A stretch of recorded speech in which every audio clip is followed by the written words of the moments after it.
100 deals on LoopNet and talk to brokers and just learn. Like, just like, hey, like, I'm new to real estate, looking to buy my first multifamily. If you want to make them a little more serious, you're like, oh, I have this much ready to deploy. And are there any deals that you have currently, or if you have any deals, just send them my way, and I'd be happy to like at least underwrite it and then look at it and make an offer that makes sense to me. Yeah. And then if you can deliver on that offer, they at least know that, okay, at least you're more serious, Angela, compared to like other people. Because a lot of people, I'm signing my mobile park. People tell me, oh, I'm gonna write you an offer, Steven. I hear nothing, crickets. I'm like, I don't even care. Like, even if it's a low ball offer, write me an offer. I just want to know that you have the ability to write an offer and you're serious. Yeah. But if you say you're gonna write me an offer and you don't, then I don't take you seriously anymore. Yeah. Because you didn't keep your word. So how do I know you're gonna close?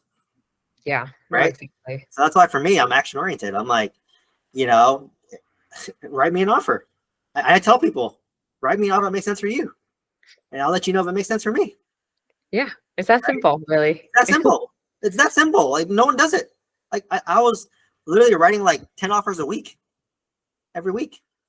Well, you had no offer for your mobile park? I had a lot of people like who were like saying like they're gonna write me an offer, but like no one would take action. Oh wow! Right? Where's that located?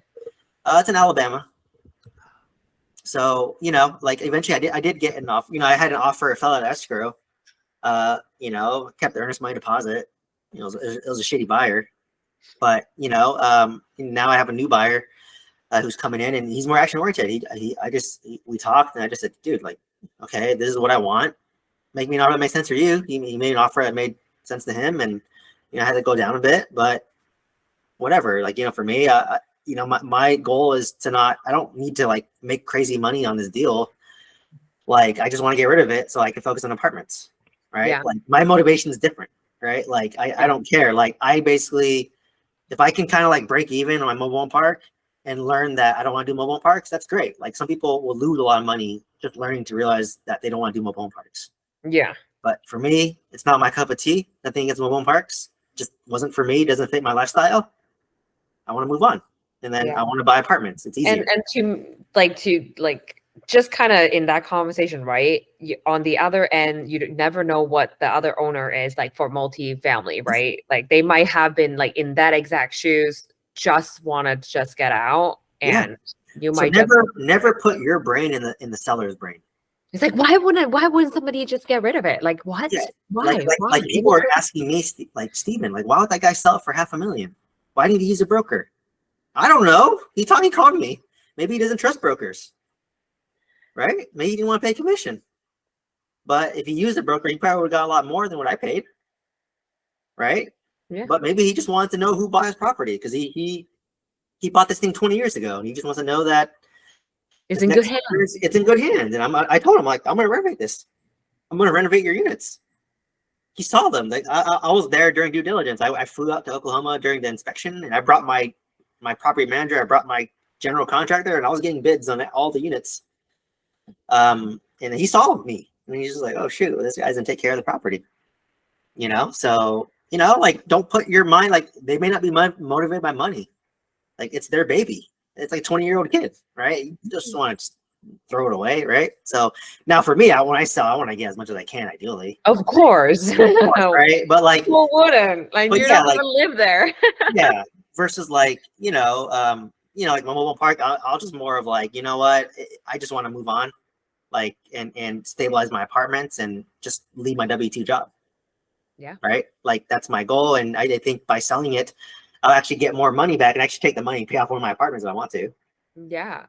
So that's my ultimate goal for that. So, hopefully, fingers crossed, this guy closes and I just can be free of the mobile home park, and it's to relieve my mental, capacity. I hit my max capacity. You can only handle so much, right? Like, you have work, you have family life, obligations, all this other stuff. And I spend 80% of my time on my mobile home park, 20% of my apartments. And that's why I knew apartments were better for me. I'm like, I spend less time on these apartments. They make more money, and I made more equity doing these apartments. Versus I spent 80% of my time on mobile home park. Requires more capital, requires more time and energy, and I'm not even making money on the mobile home park. Yeah. But it's a lesson of hard knocks, right? So Yeah. if I were to invest in a mobile home park operator, you can't bullshit me because I've owned a mobile home park. I know what to do. Yeah. I know Mhm. what to expect, right? Yeah, no, there's one podcast. There's this one gal also owned a lot of mobile home parks, and she make it sound like it's like best deal. Or like another one was a campsite, and I was like, sounds like so much work. They're trying to, you know, get you to want to invest in, you know, their campsites and or join their mastermind group, right? Like I'll be honest, that's what a lot of people are motivated. But for me, even though I have a mentorship and course, like I just give, if you watch my channel, like I'm just brutally honest and transparent. Like Yeah. I want you to know exactly what you're gonna get into. Yes, I could paint a rosy photo and say like, yeah, I bought my apartment for $500,000 and it's gonna be worth 1.5 when I'm done with it. But I'm also gonna tell you that, yeah, I projected renovation was 200K, it cost me 300K. I had to evict, you know, 5 tenants the moment I took over. I had a bed bug infestation, I had to fumigate all 26 units, it cost me 10K. Oh my Right? gosh. Like Yeah. this is the truth. And my insurance went up by $5,000 this past year because insurance went up. So like I tell you the truth and it scares people. And I said, great. If I scared you away, I saved you a lot of money. Yeah. Because if you're scared by that, you shouldn't be doing apartment complexes. Yeah. Now, if I don't scare you out of it, then at least you know. Yeah. It's like good to prepare, but no, thank you. I'd rather be prepared and know, but no, even I had a mentorship and no one told me this. Even my mentor didn't tell me this. And you know, I paid 15K to join. Like Oh my he'd even, God. yeah, he didn't even tell me like these things. And like, you know, Is it specialized in multifamily as well, or just yeah, like multifamily, mobile home parks, and self storage was awesome. his big three. And you know, but like he just went like for me, I tell people for free. Like I'm telling you, I'm like, yeah, you're gonna buy it. Literally, you know, like one of my students bought a 38 unit apartment complex for like 750K in Mississippi, and she was like, oh yeah, I'm like, I only have 2 units that are vacant. I just gotta renovate that, and I can rent those out and then do a cash out refinance. I have my hard money. I was like, yeah. But remember, when you buy it, 5 tenants are gonna leave.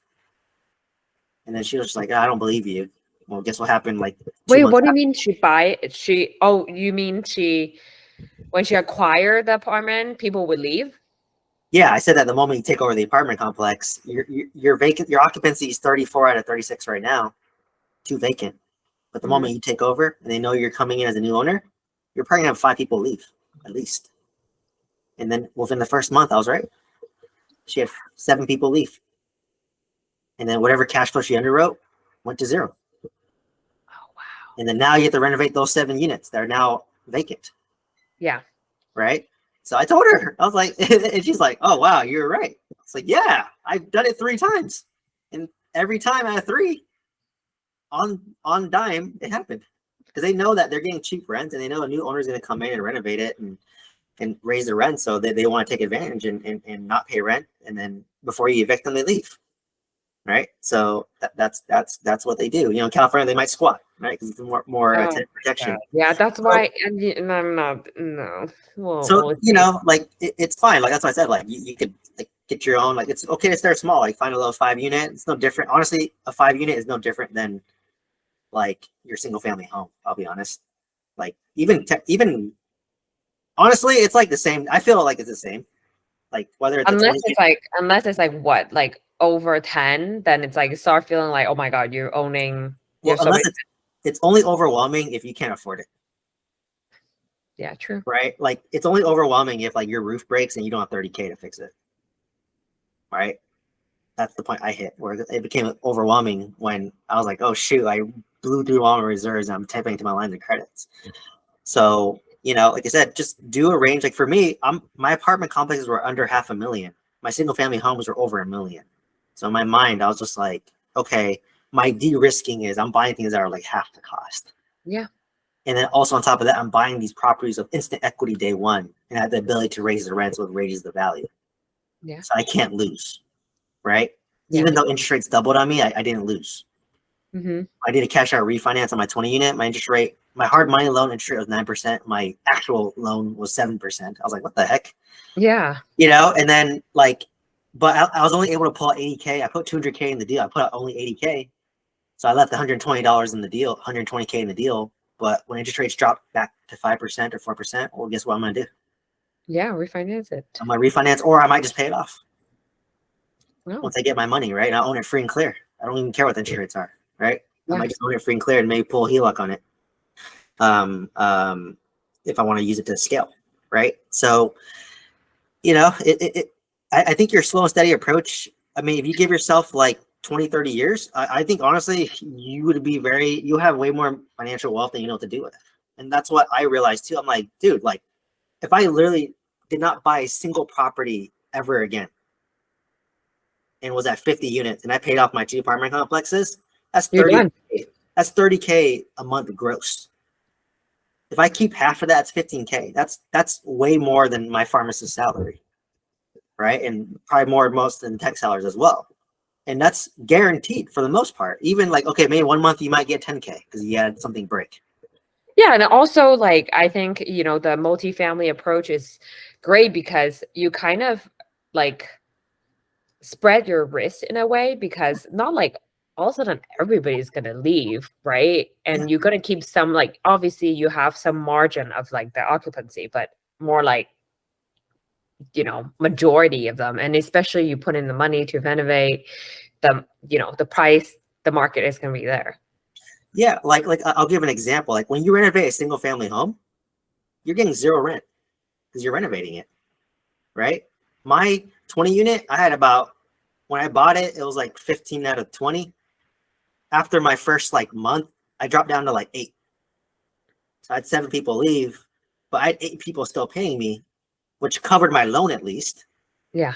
And then I had to cover the utilities and the other expenses as I was renovating it. So I'm still getting monthly cash flow as I'm renovating. Versus single family, you get nothing until you finish renovations. That is so true.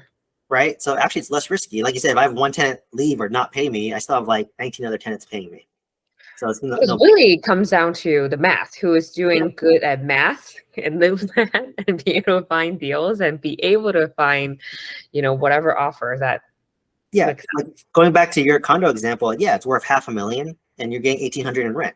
My 26 unit I bought for $500,000. I'm getting 10K, or I'm getting 13K now, but I have the potential to get up to 18K. Yeah. And 1,800 that's like almost 10x what you're getting.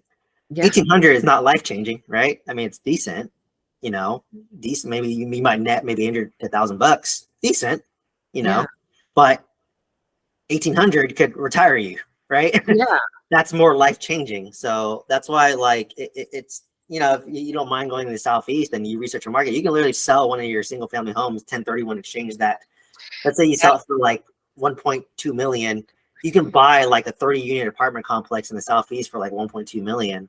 And then basically at that point, so you exchange from $1.2 million single family home where you're getting maybe like $4,000 a month into a 30 unit that's maybe paying you $500 per unit on average, which is like, let's say 15K.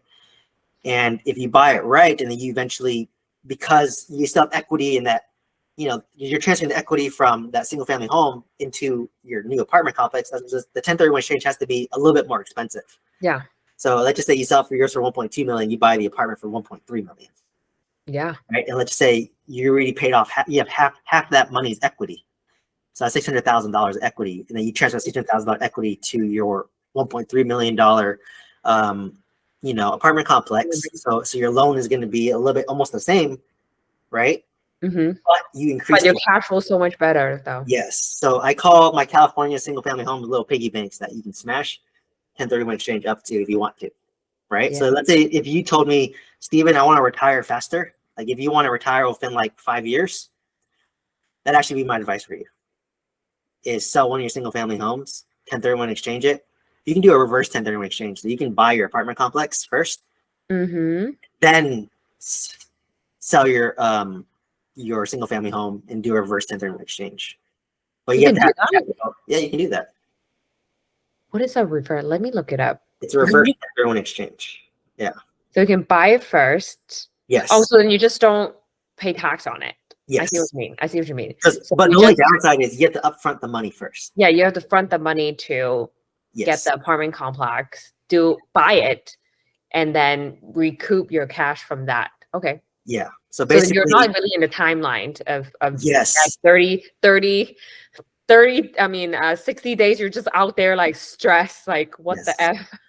You see, I could tell you probably could have passed pharmacy school, but you pushed through it. You're pretty smart. But pretty much, yes. Like when you 1031 exchange, you're under the pressure. You have 6 months to sell your property and find a new one. And sometimes you're forced. Like one of my students, he was doing a 1031. I just said, dude, like if you can't find a good deal, just pay the tax. Because if you forced into buying a bad deal, you're gonna lose more money than the tax. Yeah, that's why I'm still trying to figure out what will be good. So that's why the reverse 1031 is the best strategy. Because you already bought your apartment complex. That's good. And then once you can probably sell your single family home within 6 months. That's easier. Yeah. Versus buying an apartment complex. So like if you told me, Steve, I want to retire in like I said, 5 years, then I would say research your markets, set up a direct mailing campaign, send 300 letters a month, get your one deal around a little bit more than what you sell your single family home for, buy it, close on it, do a reverse 1031 exchange, and then basically renovate it, raise the rents, and then you can take the money to pay off your apartment complex. Down the road. And then that will be enough to probably replace your income. In maybe maybe 5 to 10 years window. Yeah. So okay. Well, thank you so much for your time. Love talking to people more engaged. So, but happy to like next week or something. If you start looking at deals, like just send me some, and then I'd be happy. Or you can underwrite it, and I can walk along with you. Yeah, that would be great. Share your screen, and then you can underwrite the deal, and then I'll kind of show you how I would underwrite the deal, and then sense. So because I think people will learn from that as well. But like every question you asked me, like I literally have a YouTube video for that. So like I said, just support the channel, binge those things if on the background, and you'll pick up a lot of the things that I taught. And like I said, I feel like what I give on YouTube is like better than what I paid for my 15K mentorship. That's just like the free content, right? And based on my experience and based on all I've done like recently. So, and I listen to a lot of podcasts. I listen to like at least 2 or 3 a day. So but at this point, I don't learn anything new.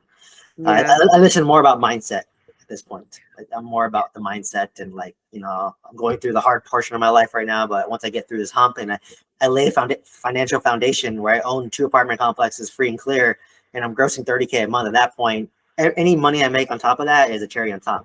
Like I could take more risk at that point. But right now, I cannot take as much risk because, it's uncomfortable. Like I want to at least leave my day job first, and then or have the option to leave my day job. And at that point, like your quality of life, if you're netting 20K a month or 30K a month, quality of life isn't going to really improve that significantly. I mean, don't get me wrong, it's another like nice vacation or something, but there's only so many times you can travel, I guess. And do things. So, I was chasing like this high number, like people like, I own like 100 units. And I'm just like, well, you own 100 units, but you partner and you only own like 5% of 100 units. It's 5 units. I own 90 units myself about partners. And I'm telling you that like it's not as glamorous as they make it seem, right? Like, syndicators have to keep on buying deals because they make money on fees. That's what I'm trying to avoid. I think your strategy is really good, because I felt like, what can't I do with, I mean, if I want, I can always get the license too. It's like, I didn't want to. I mean, the only way syndication makes sense is if, like, let's just say I have a business that just makes so much more money, and I don't want to spend my time and effort to do real estate. At that point, that's when syndication makes sense. Right. But I have a lot of students who took my course and they thought they wanted to buy real estate, but after going through my course, they realized that, oh my God, it's too much work. I don't want to put in that time and effort. So, but because of that course, they know how to vet a syndicator now. Right. So like, maybe right now you have the energy, you want to do it, but like even me, I might hit the point where like, I don't want to like do deals actively myself. And I'm hoping I train one of my students to become a syndicator, and I just can give them my money. And I'm like, I trained you, so I know what you're doing. Right. So I think my goal is just have 1 or 2. That's it. And I'm not really, not that I'm not aiming high. I just want to know what to do. Like if you just want to like to make 10K a month to replace your W-2, like it's doable, right? You just need to own, like, let's say you own a 5 unit, if each rent is 2,000, that's 10K. Yeah. Right? And like you just need to own maybe 2 of those, make 20K, and half the money goes to expense. That's 10K a month. So basically, like you just need to get 20 units, and it's fine to buy one 10 unit in like 5 years, and another 10 unit in 5 years. And then 10 years, you literally just bought your real estate portfolio. At that point, it's just paying it off. And then once it's paid off, then you're pretty much set, right? Yep. That's literally Just it. get over that hump. No, Yeah. but the number would have to make sense.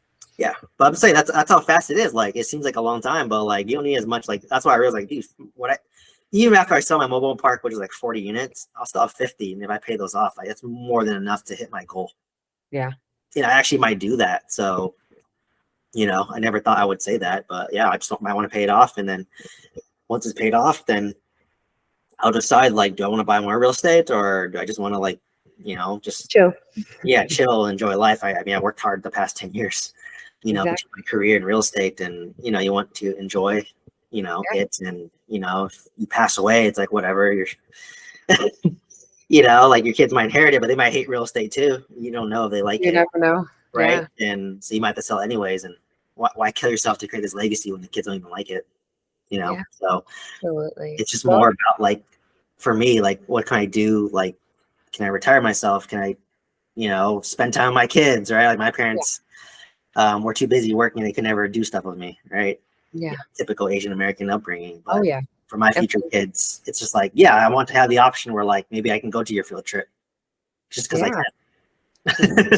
Because you have the time. Yeah. Yeah, because I have the time and the option. So that's really what it is for me. But I did fall into that trap of, like, I want to buy as much real estate as possible, as fast as possible. I'll flex, right? Like, I have $100 million assets under management. And I'm like, okay, well, how much are you actually making and netting on a monthly basis? Right? Are you just showing off and flexing? It's a different business model, right? So my goal is to just really do this exercise, get one deal.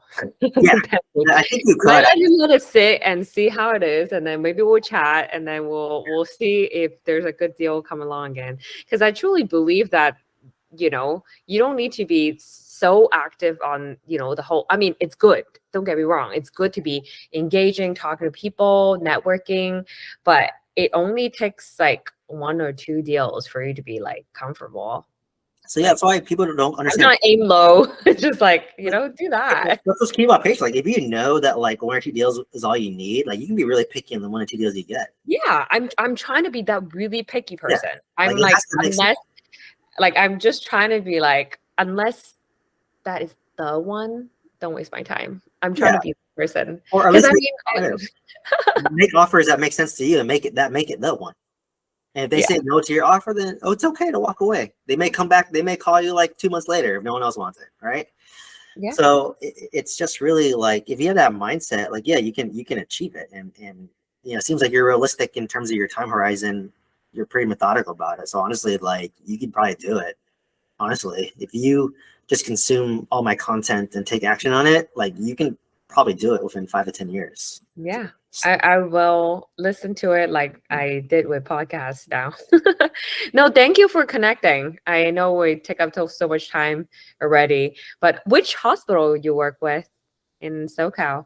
Oh, I don't want to disclose public. I can say offline, but yeah. Yeah, say offline. Yeah, I'm in Southern California. There's not many pharmacy directors. It's a small community. So, obviously I'm pretty high profile. Well, people know of me in areas, but yeah, I've been in Northern.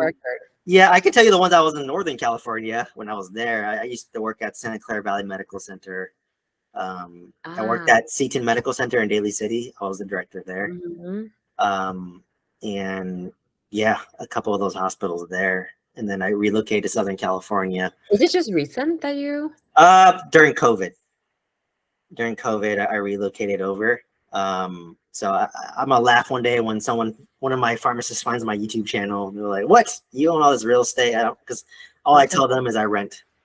Because right now I just do rent in Southern California. It's actually cheaper to rent right now. Yeah. And I want privacy. I used to house hack. I used to live in the master and like rent out the other rooms, but now I want privacy.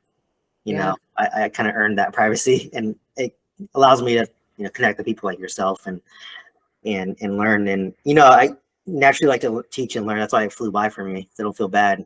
And other people are learning too, because a lot of people are in your shoes, exactly in your shoes. I was in your shoes 2 years ago, right? Like, and that's why I tell people, like, all my whoever joins my Q&As and my mentorship and coaching, I'm like, dude, I was just where you were 2 years ago. Like, you can get there. I can literally tell you how to get there and what to expect.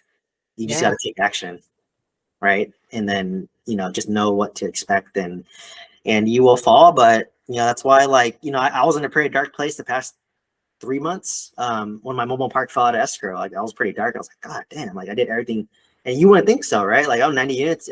I'm probably perceived as like this high level godlike being, right? Like, you must be so rich, right? But yes, I will be once it's stabilized. But during renovation, I'm pumping money. I'm actually cash flow negative, because whatever money I'm taking, it goes back to renovation. Yeah. And then plus I'm putting my own money out of my own pocket as well, right? So that made me appreciate my W-2 job even more, where regardless of how much I work in a day, I get paid 8 hours a day. Yeah. I work 1 hour or 10 hours, I get paid 8 hours. Apartment complex, you have to perform or you don't get paid. Yeah. Right. So people don't realize that. So I'm like, it actually makes me appreciate my W-2 even more. So I'm hoping I can sustain, but it's hard because I have to go in person. But if I'm remote, I might be able to last a little bit longer. Right. So, but as a director of pharmacy, you can't really be remote. There are some positions, but you have to be like a regional level director of pharmacy. Right. So it's doable, but obviously I'm on the younger end, so it doesn't work. It works against me a little bit because there's a lot of ageism, unfortunately. Or not so much tech, but you have to look the part, right? And because I'm younger looking, sometimes they don't think I can manage 130 pharmacists. Yeah. Right, but they don't realize I'm managing a 190 unit real estate portfolio, right? while working. So it's like you said, I do like doing it. I do like teaching. I teach a lot of pharmacy students and residents right now, and I like teaching people in real estate, and helping people go from single family to multifamily. Like, I helped a couple already, right? So and just make it know it's possible, and if by going through the process you realize that you don't even like multifamily, well, that has value too. Then just I mean, at least you know what to stay out of. I bought single families in Alabama, new build. I bought for $250K. It rents for $2,100. That's the 1% rule. The cash flow is $800 a month. Like, I can tell you how to do that too. I did that, right? Yeah. Like, you can sell one of your single family homes in California for 1.2 million, and buy like 5 of these single family homes in Alabama, brand new. Yeah. They rent out for $200K. They don't appreciate as fast. No, I mean, but that's the trade-off, right? You're going more towards cash flow and not as much crazy. If you're optimizing to leave out of your day job, that's a sacrifice you're gonna have to make, right? It's not gonna cash flow. It's not gonna appreciate as much, but you want the cash flow to replace your W-2, right? That's all it is. That is true. But multifamily, you get more cash flow and more appreciation. Yeah, it's together, right? So as I said, it depends what your goal is, and it's okay. You can do all the above. It's fine to say, Steven, I want to just leave my day job. I want to buy a bunch of single family homes because I'm comfortable with it, and once those single family homes help me retire, at that point I want to dive into multifamily. That's fine. Great strategy, as long as you know what you're doing, right? Yeah, that's it. So, like, at least you have a plan. Yeah, at least you have a plan, and have someone that like can help you create that plan. And like, there's no right or wrong answer. Like, it made me, like, even I pivoted. I was like, leverage. Now I'm like talking like, yeah, I want to pay these off. You told me that a year ago, I'd be like, you're crazy. I wouldn't even say that. But if you want to cash flow, that makes sense. Yeah, I just wanted to like cash flow and like just like not worry about the money, right? It's just there and done. So, like you said, if you're patient and you're willing to learn and do it, then you can get to where I'm at. It's definitely doable. And you're pretty young yourself, so I mean, like, you compounded over 20, 30 years. You can basically like have the option to retire yourself and leave your job earlier than you would think, right? So sounds good. Well, thank you, Steven. We'll chat again. Yeah, Angela. No, thanks for reaching out. Like I said, reach out again. Would love to do another session and analyze some deals. Sounds good. Thank you. Have a good one. You too.